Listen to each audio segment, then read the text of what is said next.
I'm trying to save money, so I'm going to do that thing where every time I want to buy something, I'm just going to record myself instead. Those gold under eye patches that all the influencers wear. I need to do this right. So I technically broke my January no buy, and I've been debating on if I want to come on here and even share it. I don't know why it feels like so crazy to have just not spent any money on silly things for an entire month. So you started a low buy or a no buy in January and you failed.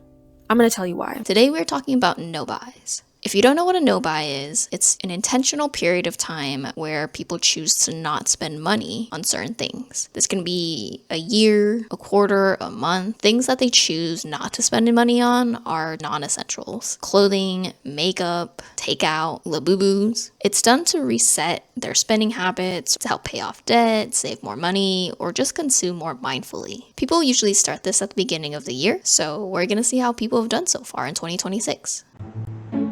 So, an update on my low buy, no buy. It's been a fail for both. This week I bought several body care products. I have so many items still in boxes that I have yet to open. So that shows that I haven't been doing a good job at keeping up with this low buy thing that's going on. But I will say I'm very happy with my purchases. I have been very intentional about my purchases. In the month of January, it hasn't been much of a no buy or a low buy, but I believe after I think this month and I get it out of my system, I should be good to go for the rest of the year. Not to say I won't buy anything else, but I'm good to go on a lot of body care products. So, but we'll see. Stay tuned. I mean, these habits are really hard to stop. We get such dopamine hits from buying things and spending money. It can literally be like stopping an addiction. Speaking from my personal experience, I used to go shopping a lot. My hobby was browsing Forever 21 and H&M, trying on the clothes, seeing what fit, and just like spending money. I get the feeling, like I understand it. I understand the rush, the dopamine, and how fun it is. But eventually I realized I had too much. I had too many clothes, half of which I didn't even wear. It took that realization for me to finally stop. When I looked at my bank statements and saw how much money I was spending, I realized I'm out of control. So I can appreciate that they're trying and that they'll keep trying. Okay, I made a no-buy list for 2026. Let's see how I did so far because January is over. First one was no new pants. I didn't buy a single pair of pants. It's like this close though. 2 is not buying as many groceries if I know I'm gonna be eating out. I just went over all of everything that I spent in January.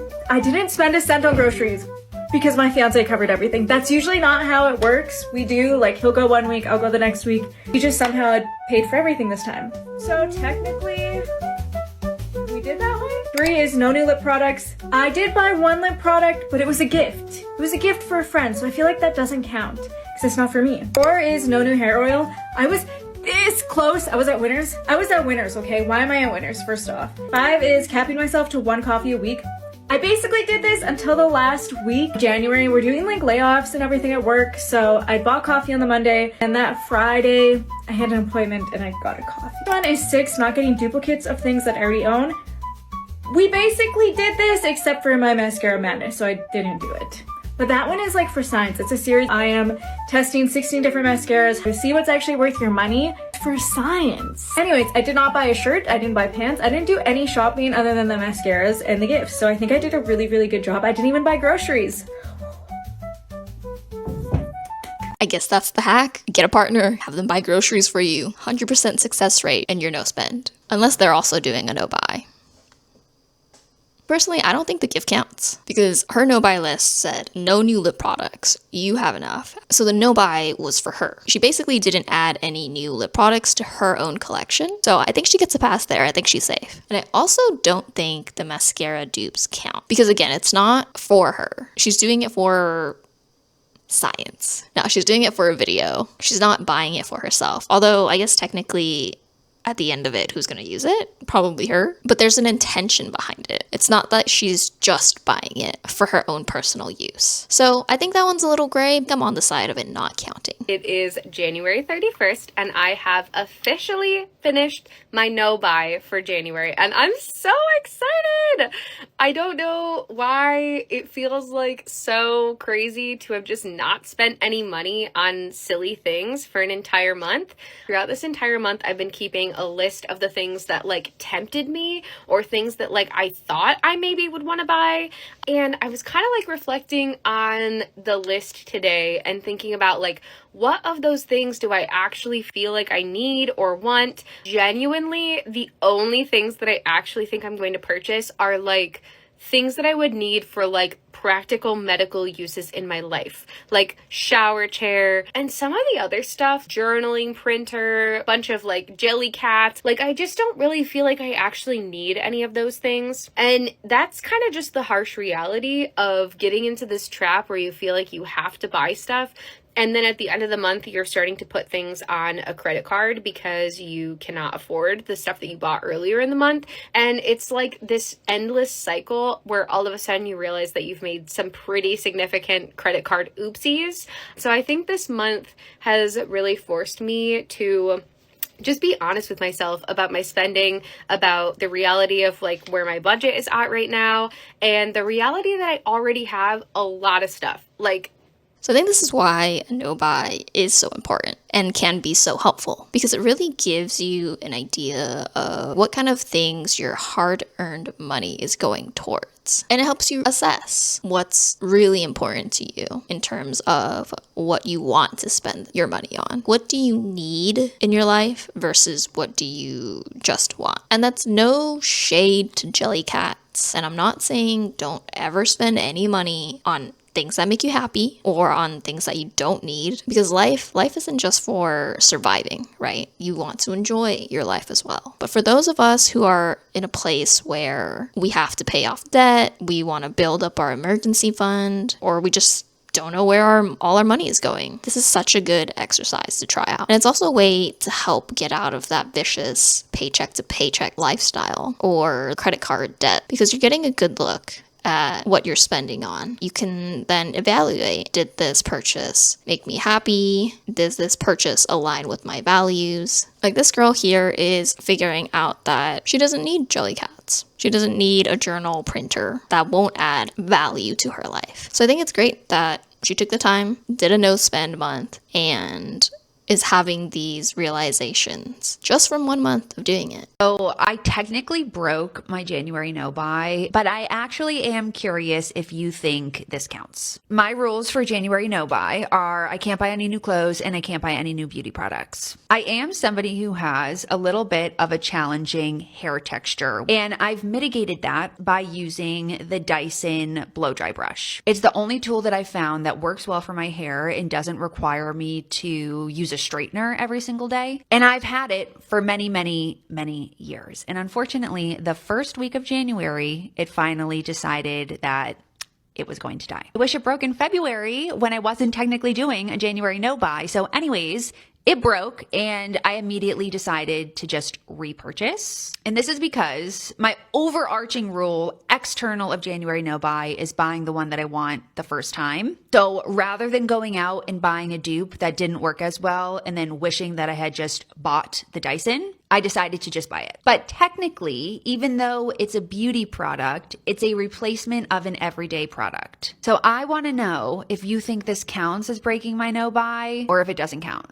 Let's see what the comments have to say. It doesn't count you replacing an essential item in your life. I don't think it counts since you are replacing equipment. So it's not a new item. Agree, technically yes, but it's a replacement, so it doesn't count. I agree with most of the comments that this doesn't count because it's a replacement. So a lot of people have this rule with their no buys where they can't buy anything new, but if an item that they currently use in their life breaks or runs out, then they can replace it. It's a 1 in, 1 out rule. Because What is she going to do in this situation? It's an item that she knows she uses, that she finds value in, and it's a very specific use case for her everyday life. It sounds like this is very important for her, and it sounds like this is something that it's a known product, it's important to her, she values it, and I would also consider this a need for her. What I assume her intention, or most people's intention with the no buy, is to not overindulge buying frivolous new things. So within that context, I personally don't think it counts as breaking her no buy. So let's get some tips from some people who have already done no buys on how they were able to manage and succeed. So you started a low buy or a no buy in January and you failed. I'm going to tell you why. This is the number one reason why most people fail their no buys. And it's treating it like a punishment. When you treat your no buy like you're punishing yourself, you are going to hate it. And that is not sustainable. Because what's going to happen after the no buy? What's going to happen when the month ends, when the year ends, and you have free reign to go buy stuff now? You're going to go off the fucking rails. That's what happened to me. The first time I did a no buy in 2024, I ended the month and spent almost $1,000 on Depop immediately because my mindset didn't actually change. I didn't actually change any of my shopping habits. I didn't actually change the way that I view spending money. I was just depriving myself. And what happens when you feel deprived? You're gonna want to indulge. But why treat it like a punishment? Saving money is not a punishment. Not adding clutter to your life is not a punishment. Her tip is to not treat your no buy as a punishment. And I agree with her here. The thought or the feeling of depriving yourself of something just makes the pendulum swing like all the way to the other end, to the other extreme. And you will see yourself doing what she did here and overspending. Some months I'm not spending a lot of money, either intentionally or unintentionally. The next month comes and I'm itching to spend money. And I have to stop myself and tell myself to chill out and really assess why I'm looking to spend. Like, did I deprive myself too much? Everything eventually balances out. I do think ultimately it comes down to your approach in having an open mind and trying to think of the no buy less as I'm depriving myself, I'm keeping myself from all these things that I want, to think of it as less clutter, saving money, healing your relationship with consumerism. 2026, I'm doing a no buy, low buy year. I actually did one in 2025. Wasn't overly successful, and I'm really trying to double down in 2026. So here's a absolutely crazy thing I did the other day. I have been dying for one of those like sleepy ties, and I was like, this is it. This is gonna be the method that helps me change my hair, and I'm gonna be awesome. Absolutely not. I bought one impulsively, brought it home, put it in my hair, and I was like, this isn't gonna solve any problems for you. Spending your money on this item isn't gonna make your life better, all right? So guess what I did? I walked back to Ulta and I returned it because I was like, why am I spending my money on this thing? And I think that that's like speaks to us having to rewire our brain, right? You want to impulsively make the decision to buy the thing, but then when you get to think about it for a second, you're like, I don't actually need this. You have to force yourself to like bring it back and think about what happened there, right? What caused you to make that purchase? Why did you spend your money on that thing when you really didn't need it?